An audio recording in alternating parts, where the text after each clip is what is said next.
Bonjour à tous, alors aujourd'hui on va faire la deuxième étape de ma recette baba do Brasil. On va imbiber les babas. Donc on a nos petits babas qui ont séché pendant 2 jours, qui sont bien secs et qui vont pouvoir bien absorber le sirop. Et on a notre sirop. Donc l'idée du sirop, c'est de reprendre le cocktail brésilien caipirinha. Donc pour ça, j'ai fait un sirop simple, donc un sirop à 30 avec 300 g de sucre et 300 g d'eau. J'ai fait bouillir. Et ensuite, j'ai ajouté dedans 2 zestes de citron vert. J'ai laissé refroidir jusqu'à 40 degrés et j'ai ensuite filtré pour retirer les zestes. Donc une fois que c'était à 40 degrés, j'ai rajouté le jus de 2 citrons verts et la moitié d'une bouteille de rhum brésilien, la cachaça. Donc c'est un alcool de canne, c'est l'équivalent du rhum, mais version Brésil. Ensuite, j'ai divisé ma masse de sirop en deux. Dans une, j'ai mis du colorant jaune et dans l'autre du colorant vert.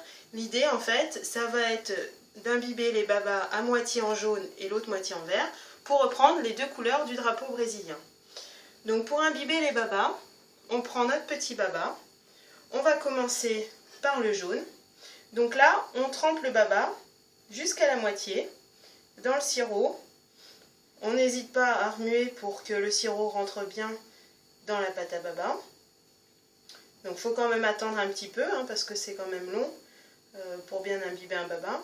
Donc pour voir si c'est bien imbibé, on peut toucher la pâte. Si c'est encore un peu dur, là on voit que c'est encore un petit peu dur, donc on va le laisser tremper encore un petit peu.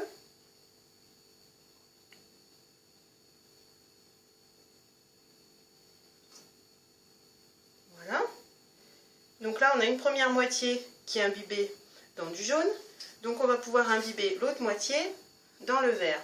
Donc on pense bien à égoutter pour éviter de mettre du jaune dans le vert. Et donc là, on recommence avec l'autre moitié du baba.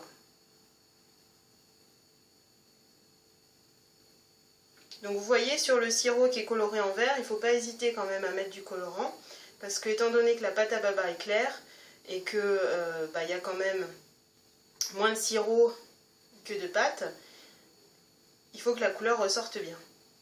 Donc là, on est pas mal. Le baba a l'air d'être bien imbibé. Donc on va pouvoir le laisser reposer sur une grille, comme ceci. Et il va continuer à absorber le baba. Normalement, ça ne devrait pas goûter. Donc on recommence l'opération.